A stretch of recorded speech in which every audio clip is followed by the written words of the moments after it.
Bonsoir à tous, je crois qu'on peut lancer la discussion de ce soir. Merci d'être présent pour cette première rencontre table ronde organisée dans le cadre de la Nuit des idées. J'imagine que vous êtes au courant un peu de ce dispositif qui existe depuis 3-4 ans maintenant, organisé par l'Institut français. Et cette année, donc la thématique de la Nuit des idées, être vivant, c'est-à-dire une vraie question vertigineuse et infinie, sur laquelle on va essayer de porter un regard un peu plus, disons, anglais par rapport à la question du devenir machinique, puisque c'est la promesse, le programme de ce soir.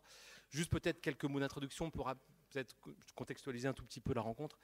Dire qu'aujourd'hui, finalement, définir le vivant, c'est une question qui, je veux dire, est vertigineuse, qui traverse l'histoire de la pensée, de la philosophie même, tout simplement. Mais que cette question paraît aujourd'hui peut-être particulièrement sensible, ou en tout cas réactivée, ou d'une certaine manière rendue encore plus vivante. Parce qu'on voit bien qu'on a un peu du mal tous à caractériser aujourd'hui le vivant de manière un peu, disons, un peu collective et consensuelle, puisque cette question-là a été bousculée et aujourd'hui bousculée par les techniques, par les savoirs, par les conceptions du monde aujourd'hui qui viennent évidemment troubler le cadre ancien qu'on a donné souvent du vivant. Une philosophe belge qui travaille beaucoup, c'est une philosophe des sciences qui s'appelle Vinciane Després, écrivait récemment dans un texte, je la cite, « De quoi un être vivant est-il composé ? Quelle serait son unité et sa limite ? À quel type de symbiogenèse répond son existence ? De quelle connexion transspécifique nos corps est-il le milieu, l'histoire, la condition ?» On voit bien que c'est des questions qui traversent beaucoup aussi le domaine, pas que des sciences dures, mais également des sciences sociales au sens large, et notamment des philosophies. Et on peut voir aujourd'hui que ce n'est pas un hasard que beaucoup de récits aujourd'hui traversent l'actualité éditoriale, qui sont des récits beaucoup sur la question présente de la métamorphose, de l'hybridation, de la métamorphose par hybridation, par peuplement interspécifique. Il y a un livre d'anthropologie dont on parle beaucoup là, depuis quelques mois qui s'appelle de Nastasia Martin, qui s'appelle Croire aux fauves, qui est l'histoire comme ça d'une femme qui a rencontré un ours et qui, comme ça, rentre en symbiose avec lui. On pourrait parler évidemment des furtifs d'Alain Damasio, qui est un auteur aujourd'hui extrêmement populaire, qui aussi traverse un peu toutes ces questions, sans parler de Donna Haraway, bien sûr. Donc on voit bien que c'est des questions qui traversent tout, je vais dire, le champ de la création en ce moment. Il y a un autre philosophe qui est important en France qui s'appelle Frédéric Worms, qui travaille sur la question du vivant aussi beaucoup. Lui, c'est un spécialiste de la pensée de Bergson qui travaille sur le vivant, mais il écrivait récemment une tribune qui me semble intéressante là, dans l'IB qui s'appelait Les machines ou l'humain plus humain. Et Frédéric Worms évoquait, à mon avis, un problème, enfin un sujet qui peut peut-être être aussi une manière pour nous un peu de réfléchir ce soir à cette question. Il évoquait le premier colloque auquel il avait assisté à Cerisy, qui était il y a 30 ans, sur le premier colloque consacré en France aux sciences cognitives. C'est la première fois qu'un colloque était organisé sur cette question. Et à l'époque, on travaillait beaucoup sur un moment comme ça, et voilà, un nouveau moment et on parlait à propos des ordinateurs, sans bien le comprendre, l'expression qui venait des réseaux de neurones. C'était l'expression nouvelle qui commençait à ce moment-là à émerger. Et ce qui est intéressant, c'est qu'à l'époque, on comparait le cerveau à un ordinateur. Et ce qui, évidemment, a changé, c'est qu'aujourd'hui, c'est exactement l'inverse. Aujourd'hui, c'est plus vivant que le compare à une machine, mais c'est des machines qui sont devenues si performantes qu'on peut les comparer à des vivants. En tout cas, en ce sens qu'elles sont performantes, qu'elles ont des organes, des cerveaux, elles sont encore presque plus vivantes que les vivants eux-mêmes. Et c'est de la vraie vie. Et c'est toute la question peut-être qu'on va essayer de poser ce soir à travers des regards, vous allez voir, assez différents, mais à mon avis assez complémentaires. Juste pour finir là-dessus, c'est que on voit bien qu'aujourd'hui, que les machines ne s'opposent plus aux vivants et qu'elles sont non seulement nos produits, c'est nous-mêmes qui les avons produits, mais elles ont évidemment des usages ambivalents et c'est ça qu'il faut interroger. Laurence de Villers, qui est une chercheuse en informatique aussi affective, qui est chercheuse au CNRS, je crois, est là ce soir aussi, je ne sais plus très bien quelle heure, mais elle est dans les parages, écrivait récemment, enfin même hier, je crois, dans Le Monde, elle disait que nous entrons dans une ère de relations inextricables entre l'humain et les machines, une relation de confiance et d'affection au sein de laquelle la séparation entre vivant et artefact deviendra de plus en plus floue. C'est ce flou précisément qu'on va essayer de questionner ce soir avec donc 4 invités. Raphaël Granier de Casagnac qui est en face de moi. Bonsoir, vous êtes physicien et plus spécifiquement physicien des particules, c'est votre grande spécialisation. Mais comme vous avez beaucoup de cordes à votre arc, c'est ce qui peut être intéressant ce soir, justement pour évoquer aussi la question des récits et la narration et comment aussi la narration s'empare de ces questions. Vous êtes également un auteur écrivain de science-fiction et vous vous intéressez aussi beaucoup aux jeux vidéo parce que vous avez créé au sein de Polytechnique une chaire qui s'appelle Chaire Sciences et Jeux vidéo qui a été créée, je crois, il y a 1 an ou il y a un peu de temps, c'est ça, voilà. Et donc vous avez beaucoup j'imagine, de choses à nous dire sur tous ces enjeux-là. Olivier Cotte, bonsoir, aussi, qui est par ailleurs aussi très grand féru de science-fiction et auteur de science-fiction. Vous êtes réalisateur également, écrivain, scénariste de bande dessinée, vous travaillez beaucoup sur ces questions-là. Vous êtes aussi un historien du cinéma d'animation, donc vous connaissez assez bien finalement cet imaginaire-là et comment aujourd'hui, peut-être ce qu'on peut aujourd'hui en dire par rapport à tout ça. Nathaël Gerassé, bonsoir. Vous êtes chercheur à l'Institut des systèmes intelligents et de robotique à la Sorbonne, à Paris 1, c'est ça? Donc vous travaillez beaucoup sur l'interaction entre l'homme et le robot et les prothèses, de rééducation. Vous êtes quelqu'un qui travaille très concrètement sur ce qu'on peut attendre finalement peut-être de ce fameux cyborg et voir si c'est un fantasme, une rêverie, un cauchemar ou un salut. On verra dans tout ça ce que vous préférez. Et enfin, avec nous, Jean-Claude Hedin, qui vous êtes spécialiste en intelligence artificielle, qui est l'autre un peu grand enjeu avec le cyborg, un peu d'aujourd'hui et de cette question technique. Je n'ai pas précisé qu'on était ici, on n'était pas dans une. Ça va de soi qu'on n'est pas ce soir ni dans la technologie béate, ni dans la technophobie absurde. On va essayer de trouver, j'imagine, une position d'équilibre. Vous travaillez sur l'intelligence artificielle depuis longtemps, et notamment sur le rapport avec la musique. Enfin, depuis longtemps. Oui, depuis quelques temps sur la musique. Je suis aussi écrivain, donc j'ai publié chez Odile Jacob plusieurs ouvrages et puis une vingtaine d'ouvrages aussi justement sur les robots et l'intelligence artificielle. Voilà. Des ouvrages plus techniques, mais aussi qui s'intéressent au côté imaginaire. Ok. Je ne peux pas savoir quel est le degré, le niveau dans le public de connaissances techniques sur ces enjeux-là, mais on va faire en sorte qu'il y ait un niveau à peu près, disons, moyen, donc c'est-à-dire pas génial, j'imagine, ou peut-être très très bon. Voilà la jeunesse. Venez, installez-vous. L'idée, c'est de s'installer un peu où on veut, comme on veut. Ça s'appelle un forum. Voilà, il y a du monde là. Raphaël, je vais peut-être commencer avec vous, parce que je disais que vous étiez à la fois un scientifique pur et dur, et en même temps, j'allais dire, aussi un être sensible, si je peux me permettre cette expression, c'est-à-dire en tout cas intéressé par l'imaginaire et la fiction. Comment vous pourriez dire, peut-être avant de rentrer dans le vif du sujet, comment vous arrivez à associer, ou j'allais dire hybrider, de sa manière, combiner deux manières finalement de faire face, disons, à cette réalité de la technique? Je le fais pas, je crois. Pour moi, donc oui, je suis scientifique assez hardcore. La physique des particules, l'infiniment petit, tout ça, c'est un domaine qui est très loin du vivant en fait. In fine, c'est ce dont on est fait, mais le lien entre la physique de l'infiniment petit et puis l'être sensible que tu mentionnes, il est loin. Et quand j'écris, je parle très très peu de ma science à moi, et c'est justement pour ça que je suis allé m'aventurer vers l'intelligence artificielle, le transhumanisme, l'homme-machine, l'homme augmenté et tout ça. Donc pour moi, c'est presque par. Je pense que c'est difficile. Peut-être que vous me contredirez. Je pense que c'est difficile pour un grand spécialiste d'un domaine quelconque d'essayer d'en inventer l'imaginaire en fait. C'est-à-dire de penser pas à 5 ans, pas à 10 ans, mais à 20 ans, même plus. Une des choses que j'ai envie de dire ce soir, pour moi le vrai truc qui change tout aujourd'hui, c'est pas du tout l'intelligence artificielle, ça, c'est les échelles de temps en fait. La raison pour laquelle on a peur de l'intelligence artificielle, des cyborgs et tout ça, c'est que tout va beaucoup, beaucoup plus vite. En tout cas, on a le sentiment, nous, que tout va beaucoup plus vite qu'avant. Concrètement, il ne s'est pas passé des trucs incroyables, des trucs dangereux au niveau de l'intelligence artificielle ou de la cybernétique ou de choses comme ça, mais on a tous peur que ça arrive, essentiellement parce que les échelles de temps sont en train d'aller beaucoup, beaucoup plus vite. Mais tu dis qu'on a peur, c'est-à-dire que tu parles d'un postulat que l'intelligence artificielle et les cyborgs au sens large feraient peur aujourd'hui. Est-ce que tu penses que c'est vraiment un sentiment vraiment généralisé, ou est-ce qu'on peut imaginer au contraire que, à contre-courant, au contraire, il y a peut-être une sorte de fascination et peut-être même une attente, une espérance, comme on dit, par rapport à ces uns? Il y a clairement les deux. C'est moi, dans mes bouquins, j'ai un héros qui parle toujours du pire et du meilleur. C'est comme quand on donne le titre de personne de la personnalité de l'année, quand le Time donne le titre de personnalité de l'année, il y a toujours sous-titre, c'est pour le pire ou pour le meilleur. Et je pense que toutes ces avancées techniques-là, elles peuvent effectivement produire le meilleur. C'est tout à fait possible. Puis l'histoire des sciences est pavée de très belles innovations scientifiques qui ont permis d'avancer plein de choses. Mais elles peuvent aussi produire le pire. Je ne vais pas rentrer par exemple dans l'exemple nucléaire qui doit parler un peu à tout le monde, mais la médecine nucléaire, c'est pas mal. La bombe nucléaire, c'est peut-être moins bien. Donc ça, c'est un exemple simple pour. Et donc, je pense que l'intelligence artificielle, la cybernétique, va produire le pire et le meilleur. Enfin, peut produire le pire et le meilleur.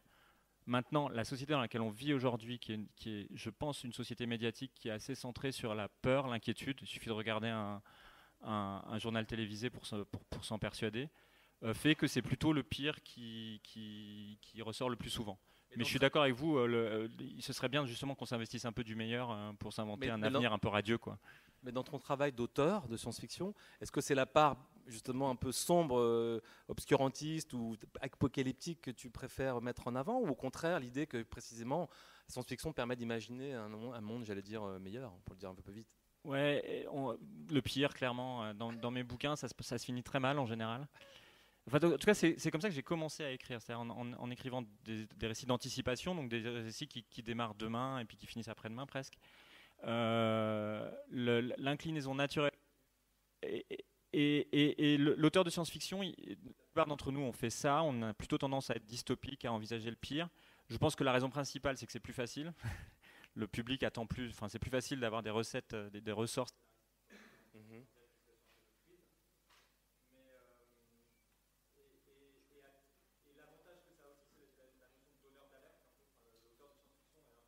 Lanceur d'alerte, ouais.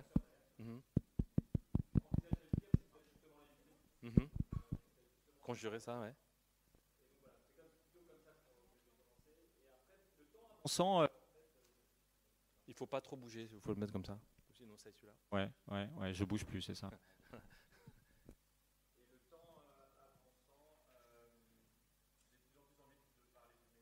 Ah oui. D'accord. Qui nous promet un avenir radieux. Ok. Et dans cet avenir-là, les cyborgs seront, j'allais dire, on sera tous des cyborgs. Comment imaginer justement cet avenir? Bonne...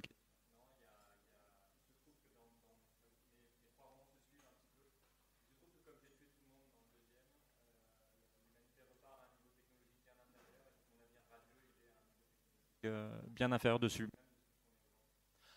Dans quelle mesure tes connaissances scientifiques, donc documentées depuis longtemps, voilà, nourrissent ton imaginaire? Est-ce qu'on peut dire qu'elles participent un peu de ton travail, ou est-ce qu'elles sont complètement du genre dissociées?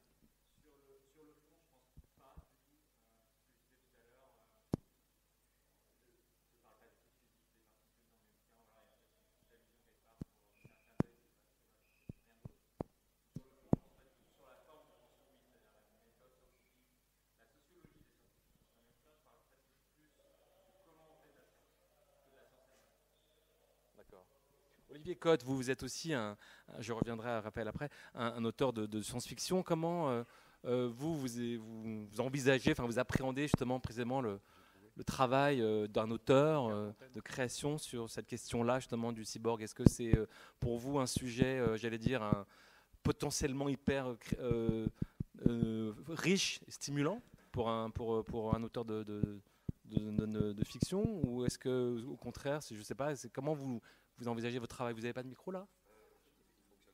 Ah, il y en a là. Ouais. Merci. Ouais, ça marche parce que je suis à côté. Oh, oui, c'est bien. Alors, c'est vrai que déjà dans science-fiction, il y a science et fiction, donc on est bien d'accord qu'il ne s'agit jamais de prospective, mais plutôt de s'amuser à imaginer des « et si » à partir d'un postulat ou d'un constat scientifique. Alors, c'est vrai que la dimension du cyborg est très intéressante parce qu'elle s'attaque à quelque chose qui est sacré dans notre société, ne serait-ce que d'un point de vue religieux, c'est l'être humain lui-même. C'est-à-dire que il y a dans les études d'écriture un théoricien qui s'appelle Georges Polti, qui avait écrit un ouvrage assez célèbre au début du XXe siècle, qui tentait de recenser ce qu'il appelait les situations dramatiques. Il en avait recensé 36, à partir desquelles on pouvait faire rentrer un peu toutes les œuvres, notamment dramatiques, depuis l'Antiquité, en passant par le roman, etc. Ça fonctionne aussi avec le film, et ça fonctionne encore aujourd'hui. Et l'une des situations dramatiques, c'était rivaliser avec Dieu. Alors, ça peut être, par exemple, Frankenstein, ou ça peut être tout simplement le mythe du golem. c'est-à-dire la création de créatures. Ça peut être la quête de l'immortalité, le mythe de Faust. Ça, ce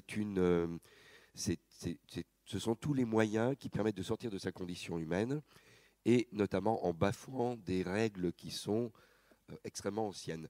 Alors, c'est de cette manière qu'on peut regarder aussi le cyborg, c'est-à-dire qu'en modifiant, et on a la même peur avec les manipulations génétiques, et notamment l'utilisation des génomes, etc. On voit ce qui s'est passé en Chine il y a quelque temps avec l'un des plus grands spécialistes qui s'est fait, en fait emprisonner.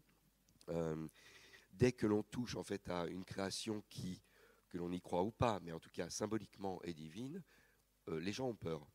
Donc évidemment, c'est du pain béni pour construire une dramaturgie dessus, parce que on est naturellement porté de toute façon vers l'idée que ça ne peut qu'amener une catastrophe, puisqu'on va à contre-courant, ou on irait à contre-courant d'un ordre naturel. On a la même chose avec l'intelligence artificielle dans une certaine mesure, dans le sens où l'être humain a toujours été considéré comme une certaine forme de création ultime, notamment de par ses capacités intellectuelles, mentales, de réflexion, d'analyse, etc.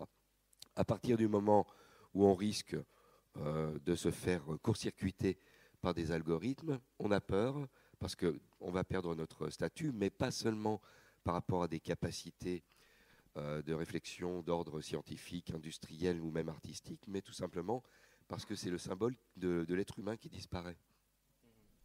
Dans le genre de la science-fiction au sens large, je sais qu'il faudrait la préciser peut-être plus précisément, comment le cyborg aujourd'hui se déploie, se définit? Est-ce qu'il y a plusieurs modèles de cyborg? Est-ce que depuis, j'en sais rien, Robocop jusqu'aux X-Men, quelle serait pour vous la manière de définir le profil même du cyborg dans l'imaginaire de la SF aujourd'hui? Alors, aujourd'hui, en fait, depuis, on va dire, 25-30 ans, il y a vraiment un envol si je puis dire, du thème du cyborg dans la science-fiction. C'est plus vieux quand même qu'on le croit. Hein. Dès le début du XXe siècle, il y avait déjà eu des premiers récits mettant un cyborg en scène. Je pense notamment à un roman qu'on a redécouvert récemment, il n'y a pas très très longtemps, qui s'appelle Une Talope. Mais c'est vrai que la technologie et les sciences informatiques devenant quotidiennes, et puis bon, tout simplement parce qu'il y a eu des évolutions médicales, je pense notamment au pacemaker, on en est arrivé, même sans être un spécialiste, à se dire que finalement l'hybridation était réalisable et que ce n'était pas juste un fantasme technologique. Alors, depuis, effectivement, ça s'est synchronisé avec un envol également du cinéma de science-fiction. Ce qu'il faut voir, c'est que, en fait, jusqu'à la fin des années 70, en gros, jusqu'à Star Wars, pour être clair, il y avait finalement une production assez petite du cinéma de science-fiction. Il y avait eu dans un numéro de l'avant-scène cinéma, au début des années 80, une liste de films destinés aux gérants de cinéma, aux exploitants donc de salles, qui auraient voulu organiser une rétrospective du cinéma de science-fiction. Et donc ils mettaient quelques dizaines de titres, et on sentait bien qu'ils raclaient les fonds de tiroir, clairement, parce qu'en fait, même s'ils pouvaient retourner très loin avec Méliès, il y avait eu pas tant de films de science-fiction que cela, si on compare avec d'autres genres comme le polar ou le western, ou même le fantastique. Alors, c'était dû à un certain nombre de faits. D'abord, c'est vrai qu'il faut souvent représenter la science-fiction, et ça passe par des techniques qui sont pas forcément qui n'étaient pas toujours disponibles. Et puis en fait, surtout, il n'y avait pas vraiment le public. Or, la science-fiction s'est progressivement démocratisée, pas forcément sous le meilleur angle. Enfin, je veux dire, Star Wars, pour moi, par exemple, c'est pas de la science-fiction, c'est de la fantaisie dans un décor de science-fiction. Donc, c'est pas tout à fait la même chose. Mais en tout cas, déjà, ça a donné aux producteurs une certaine idée de la validité économique. Et du coup, il y a eu un envol, et on a commencé le cinéma a puisé. Et notamment, du coup, on s'est retrouvé avec une représentation du cyborg, notamment, alors, beaucoup en animation, ça c'est clair, et notamment du côté du Japon, qui a démocratisé l'image du cyborg, alors qu'avant on la connaissait surtout en étant non spécialiste de la SF, hein, j'entends bien, finalement par la série L'homme qui valait 3 milliards. Bon. Super Gémy aussi était un peu... Et Super Gémy qui est qui est dans de la même époque, de la même mouvance. Les années 70, là. Hein. Oui, c'est ça, voilà. Et d'ailleurs, L'homme qui valait 3 milliards est une série qui est adaptée d'un roman de science-fiction qui s'appelle Cyborg. Okay. Bon. Mais aujourd'hui, c'est clair que c'est d'actualité. En plus, il y a le thème du transhumanisme qui plane depuis déjà quand même quelques années. Et qui alimente cette image et cette interrogation sur le cyborg. C'est quoi votre personnage de cyborg préféré dans l'histoire du cinéma, personnellement? Ça fait chier, hein. Oui, non, mais je vais quand même peut-être... Je vais peut-être quand même prendre Robocop. Ah ouais. Non, mais en fait, c'est très intéressant parce que dans le personnage, il reste quasiment plus rien d'humain. Enfermé dans une carapace. Alors, on est dans un univers en plus qui est extrêmement dur. C'est une dystopie absolue. Et il y a en fait comme une espèce d'étincelle humaine qui reprend le contrôle et qui est très intéressante. Et le fait qu'il soit à moitié humain le rend finalement plus intéressant que les machines pures dans le film. D'ailleurs, à la fin, il finit par triompher d'elle par un truc d'intelligence, en réussissant à bypasser des codes comportementaux qui avaient été implantés. Donc il y a quelque chose dans le film qui va au-delà d'un titre quand même assez débile, il faut bien reconnaître, et une affiche qui était... je me rappelle la première fois que j'ai vu l'affiche dans le métro, je me suis dit, ce truc-là, je ne vais pas aller le voir, ça a l'air d'être quand même un beau nanar. Et en fait, maintenant, j'avais été très heureusement surpris. Bon, c'est Verhoeven quand même qui est derrière, et il y a une réflexion. Ouais, très bien. Je reviens à vous après, je me tournais vers Nathaël Charassé qui...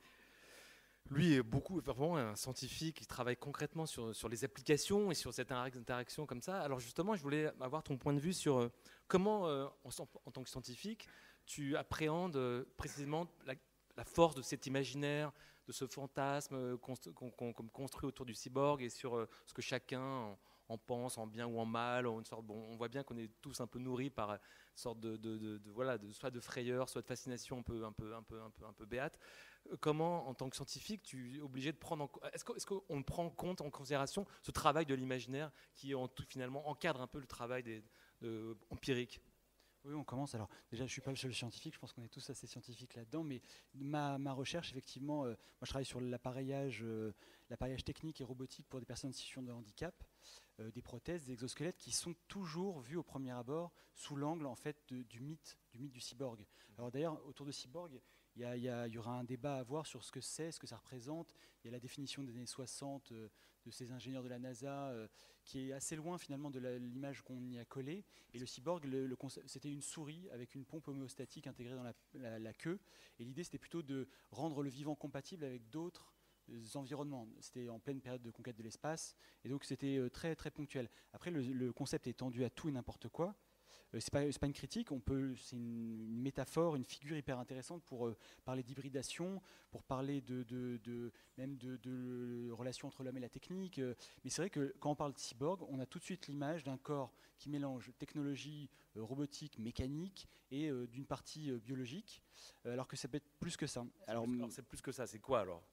On peut envisager la question de gens qui vont changer de sexe ou du genre sous la question de la figure du cyborg. On peut envisager finalement la relation de l'humain avec la technique qui a commencé avec le silex, qui finit avec le smartphone, où on a une relation très intime avec ça et qu'on est, même si c'est pas dans notre corps, on est quasiment fusionné avec. On y a transféré notre mémoire, certaines capacités, etc. qu'on sort de notre corps et qu'on met dans ces objets techniques. Donc de ce point de vue-là, on est tous cyborgs. Voilà, exactement. C'est le propos de pas mal de chercheurs, notamment en neurosciences aussi, sur la cognition incarnée. Il y a des bouquins sur le fait que finalement on est né cyborg par rapport à d'autres espèces. Et donc, au-delà de ce débat très intéressant qu'il peut y avoir, la figure à laquelle on la ramène tout le temps, c'est l'homme-machine, l'homme-robot. Et quand on travaille dans le domaine de l'appareillage, des aides techniques ou de technologies de rééducation, d'assistance, cette proximité de la machine avec l'homme fait qu'on est tout de suite perçu sous ce prisme-là. Et ce prisme, il est problématique. Alors nous chercheurs, on est très influencés par ça. On a tous, quand on a fait des études d'ingénieurs, de robotique, etc., on a été influencés par ces œuvres de science-fiction. On en a rêvé, on les a fantasmés, et on est influencé par ça. Dans la façon qu'on a même de proposer de l'innovation, des fois, on se rend compte qu'on a été influencé par des œuvres de science-fiction qui ont été hyper en amont. Et on a du mal à savoir si on a été inspiré par l'œuvre ou si c'est la recherche qui nous a amené vers. Par exemple, tu peux nous citer un exemple ? Moi, j'ai été très fan quand j'étais adolescent du courant cyberpunk et toutes les productions animées japonaises autour de l'hybridation, de Ghost in the Shell, à Gun, à Akira, à ces choses-là. Et en fait, de temps en temps, quand on repense finalement à la façon qu'on a de proposer des innovations technologiques autour de la robotique, on se bat un peu au fond de nous sur toujours ne pas proposer l'innovation qui soit en fait de l'innovation parce qu'elle se rapproche de l'imaginaire de science-fiction qu'on a, mais que ce soit bien une innovation de progrès pour, par exemple, les patients. Il y a des dérives comme ça. On a quelques objets récemment qui ont été faits de prothèses qui, finalement, leur valeur, c'est parce qu'elles ont un look cyborg, elles ont un drone quadricoptère embarqué, des lasers, etc. Elles ne rendent pas du tout service aux patients. On a l'impression que c'est ça le cyborg, et on peut vite se fourvoyer. Il faut bien voir à qui on s'adresse. Et donc cet imaginaire, il peut nous influencer un peu à la base. Ça peut être une super source d'inspiration aussi, même s'il faut bien faire la part des choses. Et à côté de ça, par contre, nos productions, une prothèse ou un exosquelette, elles sont beaucoup vues sous ce prisme-là. Et ce prisme, il peut être problématique parce que les gens, des personnes en situation de handicap, quand elles découvrent finalement ce que la technologie est vraiment capable de faire, qu'on n'est pas dans un manga, elles prennent une claque, elles sont déçues, voire elles rejettent parce qu'elles avaient des attentes bien plus élevées.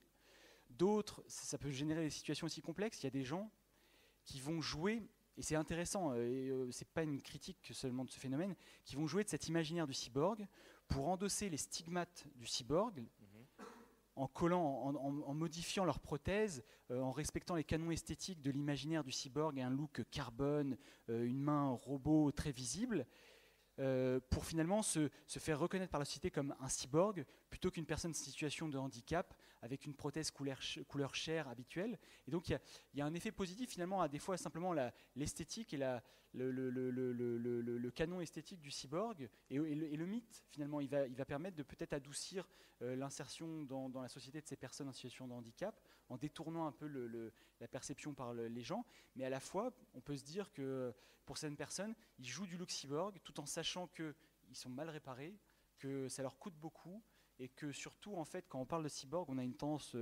à mettre beaucoup d'emphase sur la technologie. Or en fait dans le cyborg il y a quand même un humain.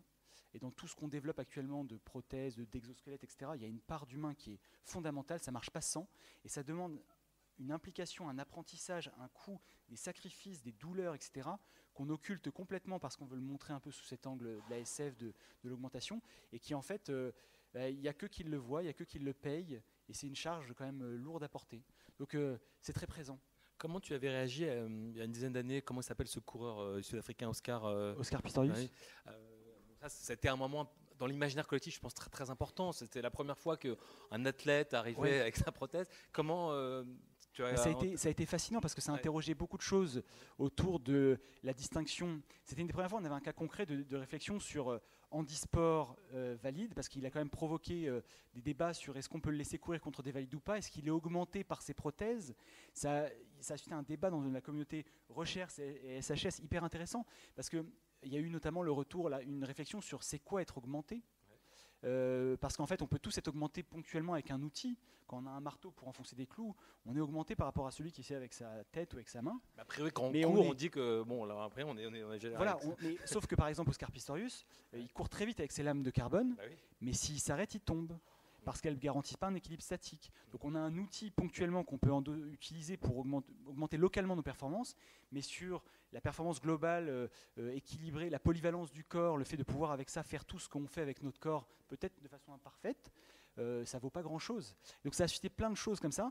Après, ça a été une vague dure pour nous parce que ça fait partie des figures qui ont légitimé le fait qu'on était à l'ère du cyborg. Mais pourquoi dur ? En quoi c'est dur ça Dur parce que en fait on était à dire aux gens, voyez les prothèses c'est compliqué, on a encore beaucoup de problèmes pour sortir le prototype du laboratoire, il y a des sacrifices, une chirurgie ça marche pas tout le temps, il y a des coûts cachés, etc. Et puis d'un coup on voyait quelque chose qui était quasiment le pendant de toute la SF, de Robocop, de l'homme augmenté comme on le voit dans les productions culturelles, qui était là. Même période on a vu Aimé Mullins, mannequin, athlète, bien amputé de jambes, figure incroyable. Il y avait Hugh Hare, le directeur du laboratoire, un laboratoire du MIT, pareil, chercheur de renom, alpiniste de haut niveau, bien amputé de jambes, etc. Et ces gens-là qu'on a surmédiatisés, on a donné une image très positive, ce qui est bien en un sens de personnes porteuses de handicap, de l'intégration, de l'inclusion, etc. En fait, derrière, ils ont véhiculé un message qui était « on est déjà là ». Or, c'était peut-être un peu rapide. Donc, tu dirais que depuis une dizaine d'années, on a fait des progrès impressionnants en technologie, sur cette question des prothèses. Quels seraient les seuils qui nous permettraient d'avoir une idée un peu claire de ce qui progresse ? C'est une bonne question. Il y a un vrai progrès technologique. Par contre, je dirais qu'il y a des verrous scientifiques énormes qui nous bloquent et qui nous limitent beaucoup. Les verrous technologiques qui ont sauté, c'est par exemple, on a des matériaux hyper légers, de la puissance de calcul assez incroyable embarquée, des batteries avec les technologies lithium qui sont révolutionnaires. Mais au fond, en fait, les concepts d'une prothèse contrôlée par des contractions musculaires, d'un exosquelette pour faire marcher un paraplégique, c'est vieux, c'est les années 60-70, il y avait des tentatives.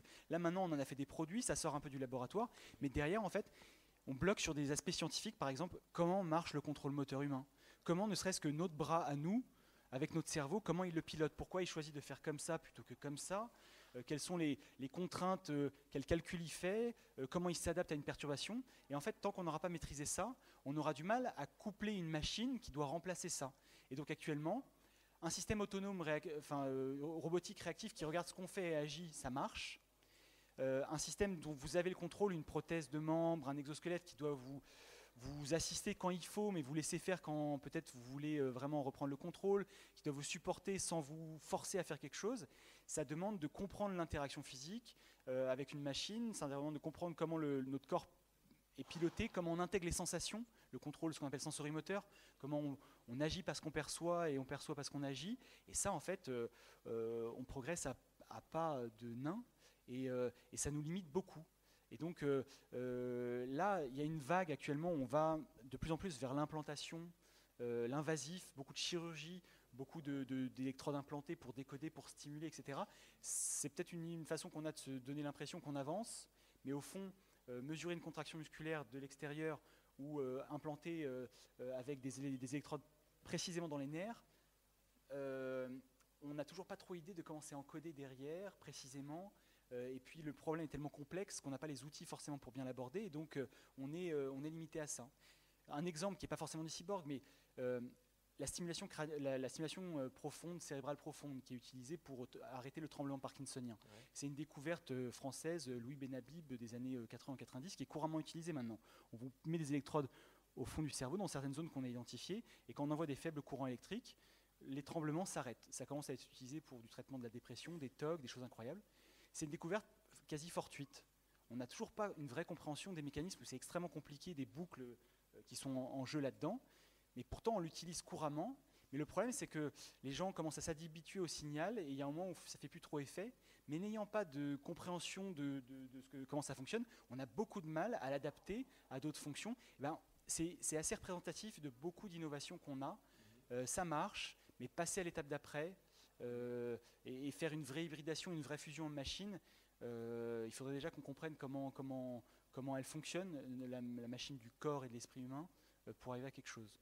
Dans tes propres recherches, tes travaux, ce serait quoi l'innovation dont plus fier, c'est un peu exagéré, mais donc tu estimes être comme une découverte importante, un progrès? De ma recherche, c'est prétentieux. Il y a des recherches à l'international assez incroyables, mais récemment on a fait, en détournant une technologie d'IA qui était utilisée pour d'autres problèmes, en fait on a, avec des collègues de neurosciences de Marseille, on a réussi en fait à décoder en temps réel ce qu'une personne amputée fait avec son membre fantôme. Parce qu'en fait, le membre fantôme, il est connu souvent sous l'angle de la douleur. C'est la sensation qu'on a que le membre est toujours présent après l'amputation. Il est problématique cliniquement parce que quand il génère des douleurs, on a du mal à le soigner. Et en fait, on a montré que dans certaines amputations hautes, les gens qui n'ont pas du tout de bras, quand ils disent bouger leur fantôme de main, par exemple, ou de doigt ou de poignet, il y a des manifestations sur le corps physiologique dont on n'a pas encore complètement la compréhension. Mais en tout cas, on pouvait entraîner une IA à les décoder et à faire mimer à une prothèse en temps réel ce que fait le fantôme. Et ça, c'était assez fascinant, parce qu'il y avait un peu ce côté de rendre tangible le fantôme. Après, je vous donne une version grand public médiatique de communiqué de presse. Dans la réalité, il y a un décalage complet, c'est lent, ça ne fait pas exactement ce que fait le fantôme, ça demande un apprentissage. Au bout de 5 heures, la personne est crevée, etc. Mais au fond, nous, on l'a rêvé un peu comme finalement se dire, il manque un bras, on en remet un, il va faire exactement comme... et donc ça, j'en suis assez fier, même si c'est... des miettes avant d'en faire quelque chose de concret. Est-ce que la France est plutôt une recherche assez de qualité sur ces enjeux-là aujourd'hui, tu dirais ou... Oui, il y a des laboratoires tout à fait reconnus, même dans des prouesses internationales. Derrière, il y a certaines technologies françaises sur la simulation électrique de laboratoire de Montpellier. On a, si je dirais, juste peut-être, on a une approche très éthique et très protectrice vis-à-vis des patients, ce qui fait qu'on met du temps avant de valider cliniquement certaines choses, etc., ce qui est une bonne chose. Après, comment dire, la recherche française en général peut-être a moins de financement que certaines. Ça, c'est un problème politique. Autres. On peut en reparler, ça c'est un grand débat, on peut faire une autre nuit. C'est une vraie question. Une grande nuit des idées. Bon, merci beaucoup.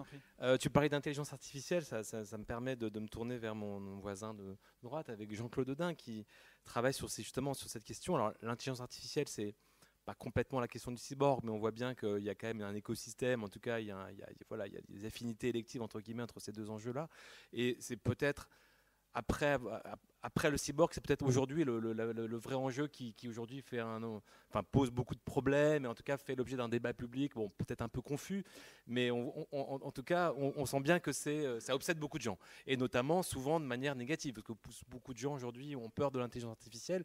Rassurez-nous sur qu'est-ce qu'on peut en espérer, Jean-Claude. Disons que comme toutes les technologies, c'est une technologie qui révolutionne, en fait, qui amène des changements profonds dans la société. Et ça nous pose question, et du coup ça remet en question nos habitudes, et effectivement ça crée des angoisses. Ça a créé les angoisses, alors on pourra en parler puisque c'est avec le courant transhumaniste, mais il y a aussi, ça crée des angoisses au niveau emploi, puisque ça amène de la productivité.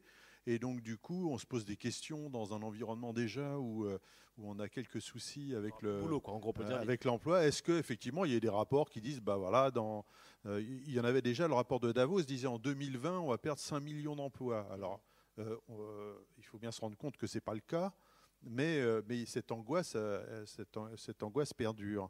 Et c'est des sujets finalement assez proches du cyborg. Moi, je fais souvent la différence dans le cyborg entre l'homme réparé et l'homme augmenté. Là, on a parlé de l'homme réparé. Mais si on parle du cyborg en homme augmenté, on est tous augmentés. Hein. Il n'y a qu'à se trimballer tout nu dans la forêt pour se rendre compte qu'on est augmenté constamment. Une des principales, sauf que ces augmentations, généralement, on les a près du corps et on ne les a pas de manière invasive à l'intérieur du corps. Notre smartphone, c'est notre principale augmentation actuelle, hein, et on a du mal à s'en passer. Donc, j'ai l'habitude de dire, pour revenir à l'intelligence artificielle, que c'est comme la force dans Star Wars. C'est-à-dire qu'il y a un côté lumineux et il y a un côté obscur. Et comme toutes les technologies, Ça fait peur, mais ça aussi, on parlait du merveilleux tout à l'heure, d'un avenir radieux. Je ne suis pas très optimiste, moi, sur l'avenir radieux, quand on regarde la planète, mais voilà. Et c'est à nous, finalement, humains, citoyens, de décider comment on va utiliser ces technologies pour justement plutôt aller vers le lumineux que les applications un petit peu embêtantes. Et si l'IA je peux prendre cette métaphore, si l'IA est un enfant, eh bien, il vaudrait mieux l'éduquer avec l'éducation, qui est pour, je pense, la priorité, et l'art, plutôt que la finance et la défense. Il ne nous viendrait pas à l'idée de faire de nos enfants des militaires et de leur apprendre les rouages de la finance, mais plutôt de les éduquer et si possible avec un côté artistique. Donc j'en viens à...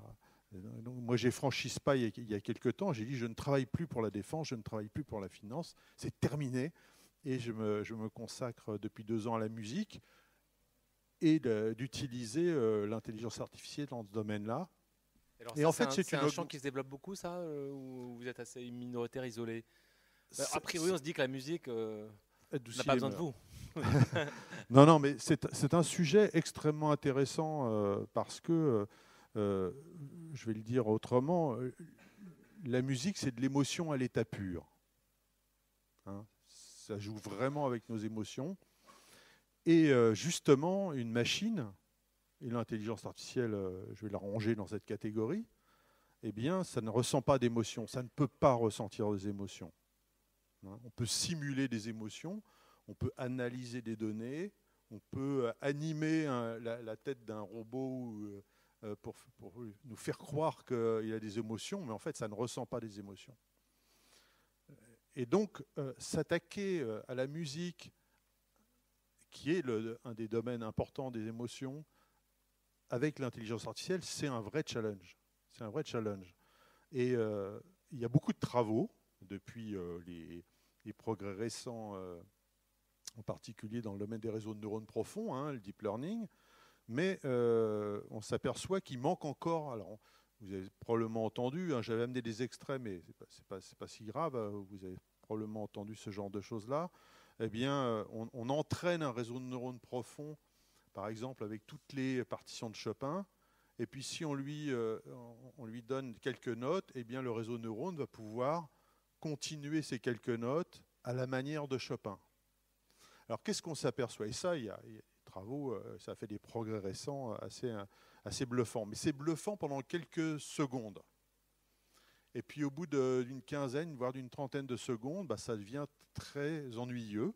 Parce que c'est vrai que c'est un arrière-goût de Chopin, mais c'est un peu un Chopin lobotomisé. C'est-à-dire qu'il n'y a pas d'émotion. 2, généralement, ces architectures de deep learning sont sourdes. En fait, elles produisent de la musique, mais contrairement à un musicien, elle n'entend pas ce qu'elle produit. Et donc, on est dans l'année de Beethoven, mais bon, lui, c'est une autre histoire. Donc, c'est sourde, ça ne perçoit rien. En retour, l'IA n'a pas de perception, elle n'a pas notre culture et notre perception du monde. C'est vrai qu'elle est hyper puissante dans son monde de données, dans les données qu'on lui a fournies, mais en dehors de ça, elle n'a aucune perception de ce qui nous entoure. Elle n'a aucune expérience de ce qu'est un arbre, par exemple. Alors que nous, le simple fait d'y penser, si j'évoque cette image, tout de suite, vous avez des choses qui reviennent, et pas simplement une image. Vous avez tous vos sens qui vont vous rappeler ce que c'est que cet arbre. Il n'y a rien. Au mieux, c'est une matrice de pixels avec du vert et du marron, voilà. Et puis surtout, il n'y a pas d'intention artistique dans ce type de travaux. Donc, et l'artiste, lui, il va donner finalement une volonté, une envie, une interprétation, des sensations, toute son existence à sa création, à sa composition musicale. Donc ces 4 problèmes-là, c'est un des sujets vraiment sur lesquels je travaille pour essayer d'approcher sur des intelligences artificielles qui ne seraient pas là pour remplacer l'artiste, puisqu'il faut une intention artistique et la machine ne nous la donnera pas, mais qui vont permettre d'aller au-delà de ces difficultés-là pour finalement, et ça revient à cette question du cyborg, nous donner soit nous augmenter, en termes de... Par exemple, j'ai composé avec l'IA sur lequel je travaille des morceaux de piano que je serais incapable de composer sinon, et encore moins de jouer. D'ailleurs, certains sont quasiment injouables. Vous les avez composés comment? Expliquez-nous concrètement comment vous travaillez, sans vouloir vous dévoiler vos secrets de fabrication. Il n'y a pas de secret. Mais ça se passe comment? Je sais pas, c'est pas forcément évident d'imaginer comment vous travaillez concrètement sur tout ça. Alors, dans mon cas particulier, avec l'approche que je suis en train de mettre au point, en fait, j'ai créé un langage qui est un langage de représentation musicale, parce que, en fait, pour travailler avec une IA, eh bien, il faut un langage commun pour interagir avec elle. Et donc, les langages musicaux classiques, les partitions que tout le monde connaît, c'est très bien pour les musiciens, mais pour une IA, c'est pas très pratique. Donc, j'ai toute une partie au début, ça a été d'établir un langage de programmation musicale. Quelque chose qui est finalement à mi-chemin entre ce que serait une partition, mais représentée sous une forme algorithmique. Et à partir de là, je peux interagir avec elle. Donc, elle est capable de modifier ces représentations musicales qui produisent effectivement des résultats musicaux. Et moi, je peux interagir avec. Et je peux choisir, je peux altérer certaines séquences, je peux faire donc c'est une co-création en quelque sorte. Oui, il y a une...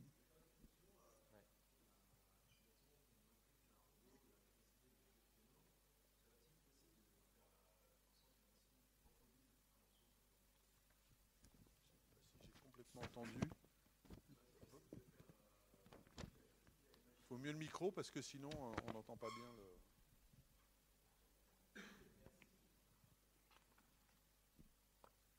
Allô ? Ma question c'est est-ce qu'il serait possible d'inculquer la capacité à une machine de jouer du piano, par exemple, et de lui faire reproduire un morceau déjà existant ? Et de reproduire un ? De lui faire reproduire un morceau de piano. Comment ça reproduire un autre instrument, mais je prends le piano parce que c'est l'un des plus... c'est une des manières dans lesquelles je travaille, c'est-à-dire que l'IA, elle est capable de jouer du piano. Alors, ce n'est pas un piano mécanique, acoustique classique, c'est un piano digital, mais elle est totalement capable de jouer du piano. Et donc, ce qu'elle produit va être écoutable directement en temps réel. Ma question, c'était sur un piano, par exemple, acoustique, qu'une machine avec sa tête et ses doigts, à forme humaine, soit capable de... Il n'y a pas besoin de ça. Aujourd'hui, on a des superbes pianos digitaux qui approchent... Alors évidemment, ce n'est pas un Steinway-son de concert, au terme de son et de qualité, mais on a des pianos professionnels digitaux qui sont exceptionnels.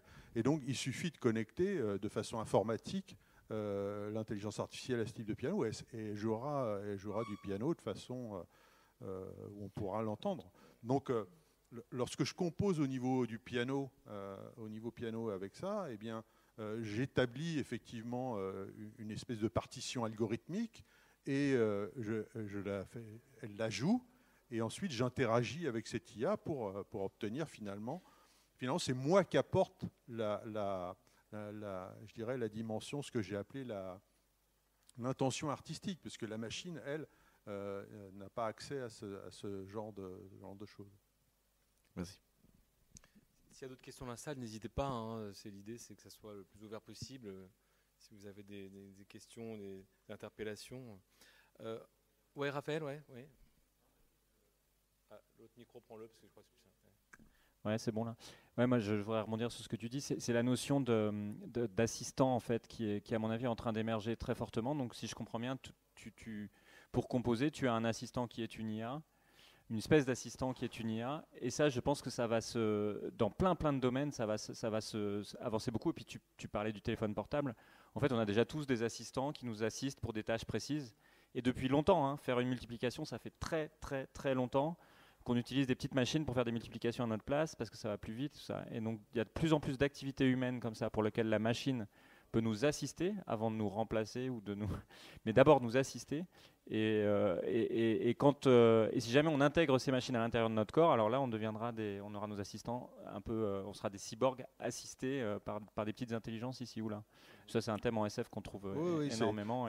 D'ailleurs le nom du projet je l'ai appelé Angelia. Angelia, c'est ange, une contraction de l'ange, donc quelqu'un qui veille sur nous, parce qu'elle est capable évidemment de m'aider dans les phases de composition. Elle est aussi capable de m'aider pendant les phases de performance. Donc, en phase de performance, j'utilise des gros synthétiseurs modulaires. Vous vous rappelez, dans les années 70, ces espèces de trucs avec plein de boutons, la Moog. Aujourd'hui, ils sont un petit peu plus... la technologie nous a aidés, ils sont plus abordables, et donc l'IA contrôle. Et en phase de performance, eh bien, on est deux finalement à jouer en même temps. Il y a moi et il y a Angelia qui est là pour apporter ses capacités algorithmiques pendant la performance. Historiquement, quand est-ce que vous pourriez, disons, qualifier, définir le moment où l'intelligence artificielle se développe vraiment, disons, dans notre histoire récente? C'est quoi les grands moments où elle devient influente? La naissance de l'idée de l'IA, elle est parfaitement datée. C'est l'article d'Alan Turing en 1950, où il écrit carrément le projet. Et en fait, Turing décède en 1954. Alan Turing, dont vous avez probablement tous entendu parler, surtout depuis le film The Imitation Game, qui a popularisé complètement le personnage. Et en fait, en 1956, donc, il y a une bande d'Huluberlus qui se réunit au Dartmouth College et qui va lancer le thème de l'intelligence artificielle en tant que domaine de recherche.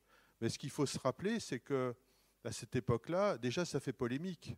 Mais le terme IA est choisi de manière polémique, puisque le grand domaine de scientifique de cette époque-là, c'est la cybernétique, d'où cybernétique organisme. Cybernétique, ça vient de la même racine. Et donc, ça va à l'encontre, finalement, c'est un mouvement qui va à l'encontre du mouvement cybernétique, où on voit les premiers robots apparaître, où on voit les premiers réseaux de neurones en particulier. Et c'est assez rigolo, c'est assez paradoxal qu'aujourd'hui, on connaisse essentiellement l'intelligence artificielle au travers des réseaux de neurones, qui sont nés en fait dans le courant cybernétique, bien avant, et qui... En fait, les créateurs de l'IA réfutaient cette approche-là et n'en voulaient pas. Et qu'aujourd'hui, en fait, ça appelle ça souvent la deep learning, c'est la revanche des neurones, parce que ça a pris possession finalement de l'intelligence artificielle. Donc 56. 56. Mais aujourd'hui, c'est devenu un champ, j'allais dire presque une industrie, enfin même un secteur d'économie extrêmement florissant. Des startups aujourd'hui naissent de tous côtés en intelligence artificielle. Je dirais même si on a une startup et qu'on ne fait pas de l'IA, on est foutu. On n'a pas d'argent. Ouais. Donc c'est vrai que c'est souvent dans les pitchs de start-up, c'est rigolo parce qu'on voit de l'IA partout, parce que d'un certain côté, ils sont un peu obligés et donc ils se creusent la tête. Il faut mettre de l'IA. Comment l'interpréter? Vous voulez une sorte de conformisme d'un marché, ou est-ce que vous pensez que au contraire c'est un enjeu aujourd'hui de recherche extrêmement important? En fait, ce qu'il faut comprendre, pourquoi ça a révolutionné au-delà d'AlphaGo eh bien, c'est que jusqu'à 2012-2013, en fait, quand on voulait automatiser un système, eh bien, il fallait modéliser ce système. Et si on n'était pas capable de le modéliser, parce que ça coûtait trop cher ou le processus était trop complexe, eh bien, on était coincé. On n'arrivait pas. L'exemple le plus parlant, le plus connu, c'est la voiture autonome. Jusqu'à cette époque-là, les grands projets de voitures autonomes, ils pataugeaient un petit peu. Moi-même, j'ai participé dans les années 80 à des projets avec des multisystèmes experts. Donc voilà, ça allait bien pour tourner sur un circuit, mais dès qu'on sort du circuit et qu'on est dans la vraie vie, c'est beaucoup plus compliqué. Ce qui se passe en 2012-2013, c'est qu'on découvre, pour faire court, la manière d'utiliser efficacement l'algorithme qui permet d'entraîner, de faire apprendre un réseau de neurones correctement avec des taux de réussite. Jusque-là, en gros, sur une application un peu compliquée, on avait un taux de réussite de 50%. C'est-à-dire que si si je présente une banane à mon réseau de neurones ou un chat, parce qu'on aime bien les chats sur Internet, eh bien, un coup sur deux, il va reconnaître le chat, un coup sur deux, il ne va pas le reconnaître. Donc, on peut bâtir des applications avec un truc qui se trompe une fois sur deux. À partir du moment où on a su appliquer correctement l'algorithme, qui a un nom barbare, rétropropagation du gradient de l'erreur, eh bien, on a taquiné les 100% de reconnaissance. On est aujourd'hui aux alentours de 100%, si on a les données. Alors, une des raisons pourquoi ça arrive maintenant, c'est parce que justement, on a une époque où on accède facilement aux données. Hein, si je veux apprendre des chats, il y a 30 ans, il fallait que je prenne un appareil photo, que j'aille parcourir la campagne et prendre des images de ça coûtait cher, c'était compliqué. Aujourd'hui, sur mon moteur de recherche, je tape chat et j'ai des millions d'images. Donc je peux entraîner, j'ai accès aux données. Donc avec cette capacité d'entraîner avec des taux de réussite très intéressants à un réseau de neurones, en fait, ça ouvre la porte à des applications de ces systèmes complexes dont je parlais juste auparavant. Parce qu'il suffit, on ne connaît pas toujours le système, on a toujours du mal à l'identifier, mais si on a des données, on peut entraîner un réseau de neurones qui va se comporter comme lui. À partir de ce moment-là, ça ouvre des applications à tous les domaines où on est en phase de systèmes complexes. Hein, dans la santé, dans tous les domaines en fait. Bon, on a bien fait le tour un peu de toutes ces questions-là. On voit bien que c'est hyper complexe. Mais alors, j'ai envie de prendre à la lettre la thématique de ce soir. Demain, tout cyborg, il y avait un point d'interrogation. J'ai envie de vous demander un peu à chacun d'entre vous, je sais que c'est toujours compliqué de vous demander d'être prospectif, etc. Mais comment vous imaginez précisément les 50 ans à venir, pour le dire un peu vite, puisque tout le monde est obsédé par 2049 ou ne sais quoi. Comment vous imaginez nos vies par rapport à tous ces enjeux de symbiose entre l'homme et la machine? Est-ce que vous avez une idée de comment qu'on peut imaginer ou pas? Peut-être Nathanaël? Moi, si on considère le cyborg sous l'angle de l'homme réparé ou augmenté de technologie robotique qui aurait fusionné ses membres ou certains de ses organes avec des systèmes, je pense qu'en fait on serait assez déçu. La vision que j'en ai en fait, c'est que il y a des choses que la machine n'offre pas. Par contre, les progrès chirurgicaux de médecine, de thérapie génique, de chimie médicamenteuse, etc. sont exceptionnels. Et je vois plus une personne, après un handicap acquis, subir des chirurgies ou des thérapies géniques ou des choses comme ça dans 50 ans, plutôt que d'être concrètement augmenté par un exosquelette métallique, cette espèce d'armure qui sera quelque chose du passé, comme une armure de chevalier, mais pas beaucoup autre chose. Ce qui est sûr, en fait, c'est que dans la question de demain tout cyborg, si on parle après de ces dispositifs qui permettraient peut-être d'augmenter, on va tous vouloir en utiliser, etc. Il y a une question, malgré tout, de coût, qui n'est pas que le coût financier, qui est un coût d'investissement en fait de temps, d'apprentissage, qui va être énorme. Les technologies actuelles, elles commencent à être déjà assez intéressantes, mais très sophistiquées, tellement sophistiquées que des fois on se fait la blague de dire cette technologie-là, elle sera désuète le temps que les gens apprennent à s'en servir. Et ben c'est aussi valable pour les prothèses. On commence à avoir maintenant avec l'IA embarquée, il y a des phases d'apprentissage, il faut que les gens se familiarisent avec ça, qu'ils apprennent un nouveau comportement. Et ça, en fait, c'est une constante, quelle que soit l'évolution technologique. Même le jour où on arrivera à fabriquer une réplique de corps parfaite, même le jour où on fera un organe qui se swap comme ça et qui remplit toutes ses fonctions. L'organe, c'est un peu particulier parce qu'on n'a pas forcément un contrôle directement dessus, mais ça restera un nouveau corps. Et en fait, on oublie par exemple que notre corps à nous-mêmes, on a mis des années à l'apprendre. Quand on est, on le contrôle mal. On a mis 3 ans pour arriver à se mettre debout, un an pour se mettre debout, 3 ans pour commencer à gagner des capacités de mobilité correctes, pour gagner des expertises sensorimotrices, jouer du piano, être un sculpteur de pierre, jouer du violon. Il faudra des dizaines d'années de pratique de ce corps. Ça sera pareil avec la meilleure des prothèses bioniques, le meilleur corps de remplacement. Et l'air de rien, on le voit actuellement quand vous avez des accidents graves et qu'il y a des phases de rééducation lourdes, les gens se sont surpris de la difficulté, de la lourdeur, de l'investissement qu'il faut donner dedans. Est-ce que les gens seront prêts à payer de leur personne pour peut-être gagner un corps un peu plus qui résiste à des températures plus élevées, qui lance un peu plus fort, qui frappe un peu plus fort ou qui joue un peu plus vite du piano?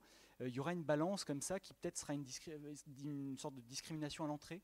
Et donc je pense qu'il y aura certains mécanismes de régulation autour de l'accès à ces technologies à cause de ce coût qui sera toujours là.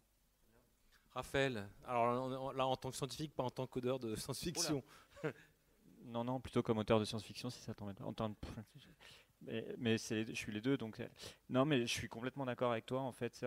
Pour prolonger un peu ce que tu dis, pour que moi, le coût, mais même le coût financier aussi, pour qu'on soit tous cybernétisés, il faut qu'il y ait une rupture forte, qu'elle soit utile. Il faut que ça nous serve à quelque chose, vraiment, quoi. Le téléphone portable, tout le monde en a maintenant parce que ça nous sert vraiment à quelque chose d'important. Ça remplace plein de choses. Donc ça nous intéresse. Et bon, ça reste quand même très cher. Il y a beaucoup de gens sur la planète qui n'ont pas de téléphone portable. Hein. Et donc il y a cet aspect-là. Et puis je suis d'accord avec toi sur le coût presque émotionnel, je dirais. On n'est pas prêt à faire n'importe quoi avec nos corps. Tout à l'heure, tu mentionnais l'intégration dans le corps. Moi, alors, une réponse que j'ai à la question, c'est qu'on est déjà tous cyborgs, en fait. Parce que, par exemple, on est tous ou presque vaccinés.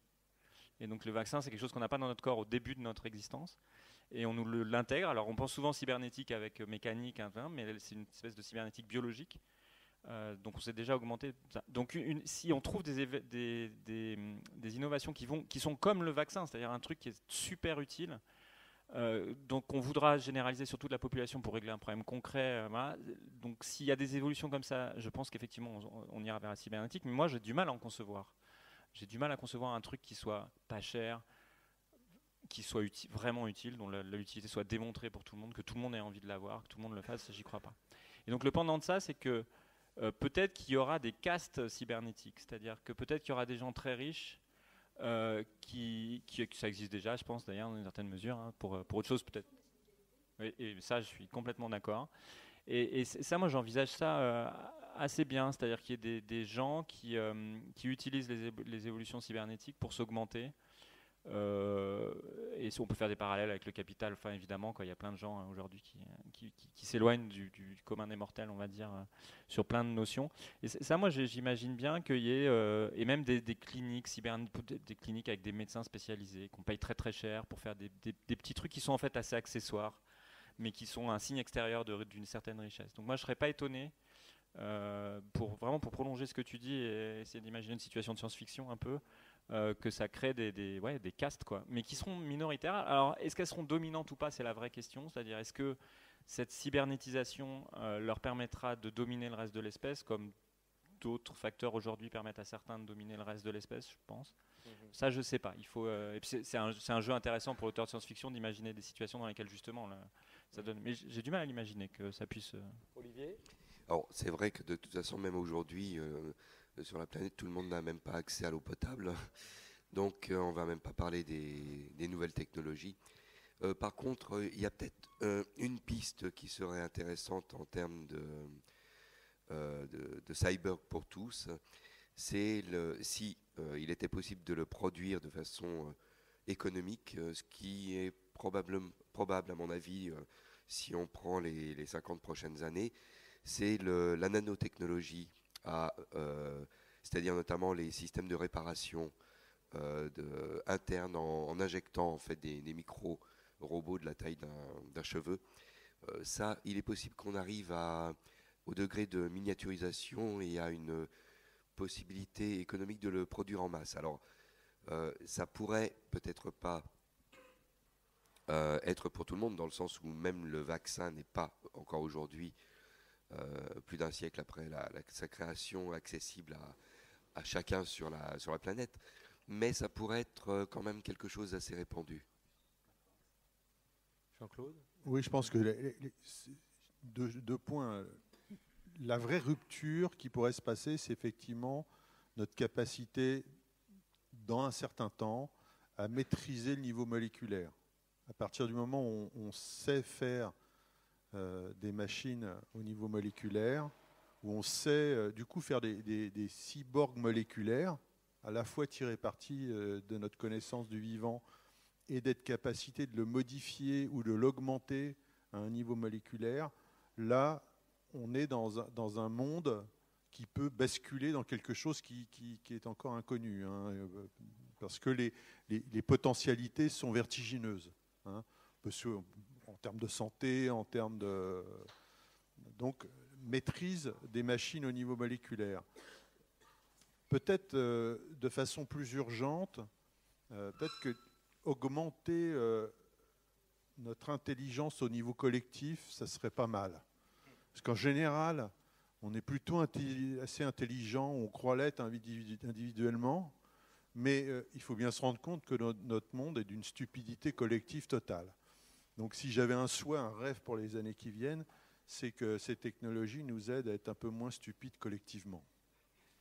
Une petite question générale pour vous quatre. Je me demandais comment comment vous percevez la manière dont le débat public en France prend en charge toutes ces questions sur le cyborg, l'intelligence artificielle, toutes ces questions techniques. Est-ce que vous trouvez qu'il y a un déficit de culture entre guillemets scientifique dure, comme on l'entend parfois en France, ou est-ce que vous trouvez qu'au contraire, ces questions-là aujourd'hui commencent à être de plus en plus discutées et appropriées et j'allais dire problématisées?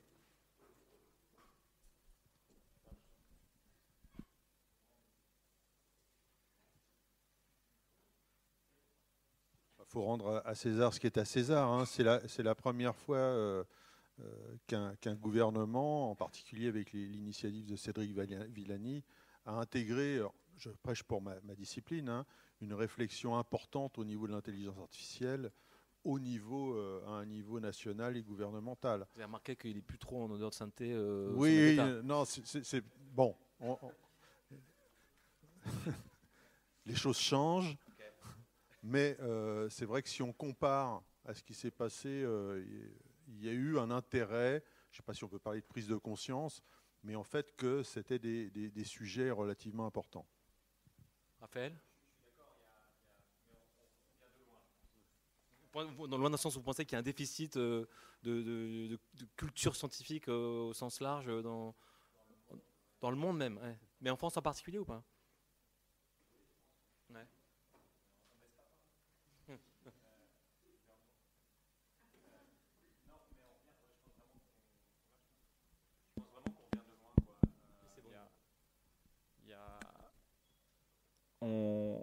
On vit dans un monde économique avant tout aujourd'hui. C'est l'économie qui drive, qui pilote énormément de choses.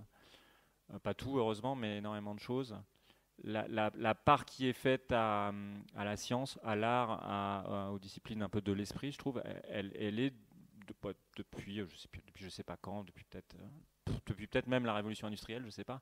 J'ai pas l'impression qu'elle soit très très grande. Et donc je suis d'accord avec toi, je pense qu'aujourd'hui il y a un frémissement sur des questions, parce qu'on a peur en fait, on s'est mis dans l'intelligence artificielle parce qu'on en avait peur, je pense, parce que c'est à la mode, parce que ça fait peur, donc les gouvernements s'en emparent un peu et c'est tant mieux. Mais ils pourraient s'emparer de toutes les questions scientifiques un peu plus, quoi. D'autant plus que, je disais tout à l'heure, nous rendre plus intelligents collectivement. Exactement. La solution, c'est l'éducation. Ouais. C'est de miser à 100% sur l'éducation. Alors, ce qu'on peut regretter, c'est que ce n'est pas le cas aujourd'hui. Ouais, nous, scientifiques, on est en pleine attente de la loi de programmation pluriannuelle de la recherche. Et je crois qu'on va de semer pas mal de remous au sein du monde de la recherche. Ça, on risque d'être très déçus, oui, mais les labos sont relus. Penser l'avenir de l'humanité, ça passe par la science, quoi, en fait, et par beaucoup de science, en fait. Hein. Et j'ai pas l'impression que le monde est plus là. Mais je suis pas sûr que la France soit en déficit par rapport aux autres. Tu veux réagir, Nathalie ? Oui, pas forcément sur la France, mais sur le fait que, l'air de rien, les technologies, elles se complexifient. Ouais. Et qu'en fait, de plus en plus utilisateurs, cantonnés au rôle d'utilisateur seulement, et en fait, pas du tout on ne participe plus vraiment à l'évolution des techniques, on devient simplement utilisateur. Il y avait un philosophe des techniques hyper célèbre qui s'appelle Simondon, qui parlait en fait notamment du risque qu'on devienne en fait traités comme des enfants par la technique. On est l'utilisateur final, on est tous dépendants de logiciels, de smartphones, de réseaux, de Wi-Fi, de Bluetooth, alors qu'en fait finalement les gens ont une culture technique qui est de plus en plus pauvre et il y a des risques à ça. On est en fait complètement sous la houlette du bon vouloir du fonctionnement de la technique. On n'a plus cette capacité à vraiment interagir dessus, à la réparer, à la comprendre. Et le risque de ça, c'est qu'on s'asservisse finalement à la technologie, qu'on ait des réactions un peu aberrantes en fait, ou de fascination aberrante, une croyance presque religieuse en la technologie qui va nous sauver, parce qu'on n'a pas idée en fait de comment ça marche derrière. On pense qu'une IA forte pourrait prendre des décisions incroyables pour l'humanité, ou alors l'effet inverse de comme on ne comprend pas, on en a peur et on se barricade et on refuse tout lien avec la technique qui est pourtant très humaine. Je veux dire, personne n'a peur d'un grille-pain. parce qu'on a tous appris une idée de comment ça fonctionne. Attention, parfois ça crame. Ouais, c'est vrai. Pourtant, c'est vrai. j'étais dans une baignoire, ça peut faire des choses intéressantes. Mais derrière l'IA, derrière la robotique, etc., il y a une méconnaissance qui peut faire croire à des choses, qui peut faire peur, qui peut générer des débats politiques, de société, faire prendre des décisions. Donc il y a un vrai intérêt effectivement à l'éducation technologique. Mais est-ce que c'est pas un problème justement un manque de pédagogie sur ces questions-là? Parce qu'on parlait tout à l'heure en aparté de Laurent Alexandre qui est devenu un peu le grand prophète de cette question-là. Par contre aussi, un truc français, c'est qu'on a ainsi un snobisme à la française à décaler d'un côté la technologie, la technique et la science qui serait un peu au-dessus. Ça, on a un passif assez important là-dessus. Donc peut-être qu'on a un peu mis d'ailleurs l'ingénieur, le scientifique un peu trop à part, et que ça, c'est une caractéristique du modèle un peu plus français qui nous enfonce un peu plus. Et oui, il y a un risque, c'est que des gens avec peut-être des fois des intérêts idéologiques, financiers, etc., se positionnent comme les fourvoyeurs d'une connaissance et d'une culture scientifique et donnent finalement une vision biaisée. C'est-à-dire si c'est Google qui, même s'il ne faut pas les nommer comme si c'était le mal, mais si c'est des grands fournisseurs qui ont un intérêt économique, qui font l'éducation à la technologie, on peut se dire qu'il y a peut-être un problème dans ce bouclage-là. Et juste pour finir, autour des innovations en santé, on parle régulièrement quand on fait de l'expérimentation clinique sur des personnes de consentement libre et éclairé de la part des personnes. C'est une des bases de l'éthique et de la recherche impliquant la personne humaine. En fait, on peut se poser la question de quel éclairage. En fait, est-ce que les gens ont vraiment la culture, la compréhension de ce à quoi ils vont dire oui quand on leur proposera un implant dans la tête ou des choses comme ça. Donc c'est un enjeu crucial. Vous voulez insister d'en faire vraiment un enjeu de débat public. Madame, vous vouliez réagir et monsieur? Allez-y. Oui, merci beaucoup. Enfin, j'avais une question un peu concrète sur l'éducation sur ces sujets-là. Comment on fait pour enseigner ou sensibiliser les gens à l'école et comment on peut... Est-ce qu'il peut y avoir des matières, mais par exemple, je sais qu'aujourd'hui, ce serait nécessaire d'apprendre à programmer pour tout le monde, mais c'est pas... Enfin, apprendre à programmer, c'est pas... Enfin, je veux dire, il faut peut-être accompagner ça d'autres choses ou avoir un cours d'éthique, mais en fait, comment les deux vont être... Il y a des tentatives via le jeu, via le ludique, sur effectivement le fait de coder. Il y a des grands débats passionnés sur il faudrait apprendre ça comme une langue étrangère, d'autres qui disent... c'est quand même forcer les gens dans une direction plutôt qu'une autre. Je pense que c'est traiter tout comme de la culture. En fait, que la technologie, c'est de la culture, que ça peut être aussi valorisant que de s'intéresser peut-être à l'art, à la musique, etc. Et c'est des grandes lignes. Comme finalement, c'est intéressant peut-être d'avoir un peu de culture religieuse pour comprendre un peu comment certaines de nos sociétés, qui ont été très moulées par ça, s'organisent. De savoir pas forcément coder, mais savoir comment marche un algorithme, si, alors... Faire ce qu'on faisait il y a quelques années. Moi, je suis né à une époque où les premiers cours de bio, on appelait ça encore des leçons de choses, et où on refaisait finalement les expérimentations, des grandes découvertes.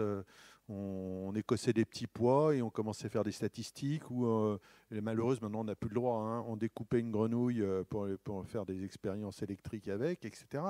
On peut faire ça d'une manière extrêmement intéressante pédagogiquement, avec la programmation, avec les robots, avec l'électronique. Il y a un contre-courant de do-it-yourself et avec des outils pédagogiques aujourd'hui qui permettent à tout à chacun de commencer à s'initier, parce qu'on dit qu'il y a un déficit d'éducation, mais ce n'est pas simplement l'école qui peut c'est chacun s'imprégner et essayer d'avancer dans ces domaines-là. Aujourd'hui, il y a tous les outils. On peut construire des petits robots pour vraiment pas cher. Ils ne vont pas faire grand-chose, bien évidemment, mais on va commencer à comprendre un petit peu les problématiques et ce qui se passe autour de la robotique, par exemple. Alors, j'ai une question surtout pour Jaracé, c'est ça. En fait, je suis moi-même cyborg. En fait, je suis implanté cochléaire, donc j'ai un implant cochléaire, donc j'ai des électrodes sous la boîte crânienne, et je me posais une question en fait sur dans quelle mesure toutes les opérations chirurgicales où on fait du coup intégrer de la machine à l'humain, dans quelle mesure elles apportent quelque chose aux travaux en robotique. C'est-à-dire tout ce qu'on apprend sur l'interaction humain-machine, qu'est-ce que ça apporte aux avancées dans la robotique? Est-ce que du coup on apporte de l'humain au robot? Comment ça fonctionne en fait?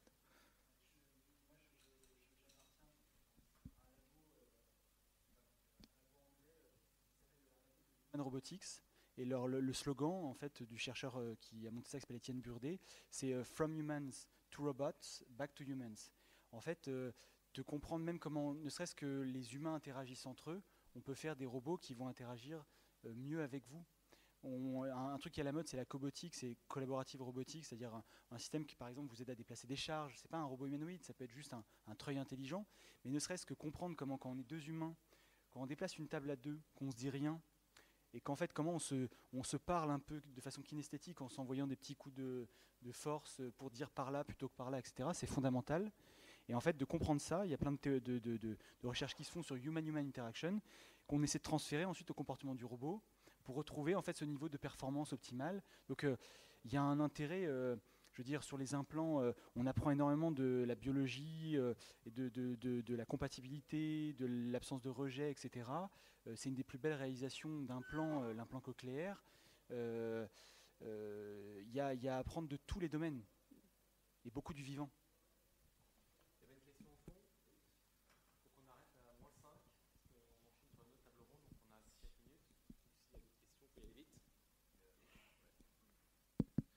Oui, je voulais revenir sur... tout à l'heure, on parlait de l'éducation. Et je voulais simplement dire une chose, c'est que l'ancienne génération avait une méthode d'apprentissage qui est ingérer de l'information et du savoir. Et aujourd'hui, la nouvelle génération a plutôt une méthode qui est se créer un raccourci, notamment par cet objet, le téléphone portable, un raccourci au savoir. Donc on n'a pas vraiment ça en nous, mais on a le raccourci et on peut avoir bien plus de connaissances qu'avant. Mais j'aurais, pour répondre, pas répondre, mais rejoindre votre idée, est-ce qu'il ne faudrait pas plutôt inculquer cette mesure dans le savoir qui n'a plus de limite au final, un peu la conscience du bien et du mal, parce qu'il y a une certaine limite à aborder, vu qu'on peut avoir toutes les informations par ce truc-là, le téléphone. Et est-ce qu'il ne faudrait pas plutôt inculquer cette limite, la conscience du bien et du mal ?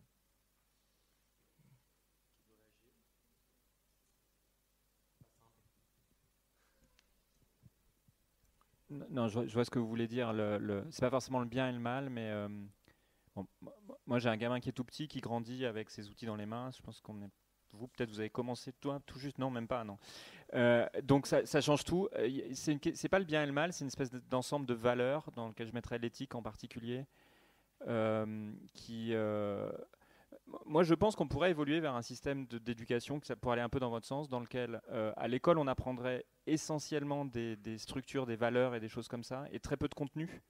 Et puis après, on rentre chez soi, puis on regarde sur Internet des tas de choses, des youtubeurs, des trucs comme ça, pour apprendre le contenu. Je dis pas que c'est une bonne idée, hein, mais je lance l'idée un peu en l'air comme ça, pour aller un peu dans votre sens. Effectivement, hein, on a accès à plus d'informations à la maison qu'à l'école aujourd'hui, alors qu'avant, c'était l'inverse, vraiment. Donc, bon, voilà, c'est une idée en l'air comme ça. Michel Serres a beaucoup écrit là-dessus, hein, petite poussette, c'est le sujet. C'est qu'aujourd'hui, on a une époque où la connaissance est disponible. On n'a jamais eu autant accès à la connaissance. Elle est là. Alors, il faut savoir trier, parce qu'évidemment, au milieu de la connaissance, il y a aussi des choses qui ne relèvent pas d'une connaissance proprement dit. Tout le problème des fakes, etc. Mais, et la vraie problématique, pour reprendre une phrase qu'on a utilisée peut-être même trop, c'est apprendre à apprendre. C'est-à-dire que le principal objectif aujourd'hui, c'est plus d'inculquer des connaissances, apprendre par cœur, c'est plutôt de former l'individu et le citoyen à apprendre par lui-même et à se mettre à jour, parce qu'il est clair qu'aujourd'hui, c'est tout au long de la vie qu'il faut continuer à progresser. Oui, l'autonomie et la méthodologie sont particulièrement importants. C'est quelque chose qui a tendance à disparaître depuis quelque temps. Parfait. On va arrêter sur une dernière petite question très vite parce qu'il faut qu'on. Oui, c'est pour bonsoir, c'est pour Monsieur Jean-Claude Audin. Tout à l'heure, vous parliez de musique et de langage. Et est-ce que concrètement, le langage dont vous parliez, que vous avez développé, on pourrait plus le rapprocher d'un langage de programmation tel qu'on va se l'imaginer le grand public, ou plutôt d'un langage justement musical, un peu comme on se l'imagine avec des notes? Comment vous pourriez peut-être en parler? C'est un peu comme le cyborg, il est mi-musical, mi-machinique, mi-algorithmique. L'idée, c'est effectivement d'avoir quelque chose qui permet à la fois donc ça ne ressemble pas du tout à une partition, mais il y a quand même les notions importantes de la musique, hein, les mesures, les notes, etc. Donc, Et l'idée, c'est justement d'avoir ce langage qui va permettre, qui est beaucoup plus pratique effectivement pour des algorithmes, des programmes et de l'intelligence artificielle, de modifier finalement ou d'altérer ou de changer et donc de créer au bout du compte. Parce que j'ai dit que une machine et une IA ne peuvent pas ressentir d'émotions. Par contre, je suis un des partisans qui disent qu'une machine peut créer. Elle peut et on a, en particulier en copiant des algorithmes du vivant. Parfait, merci infiniment tous les quatre merci beaucoup.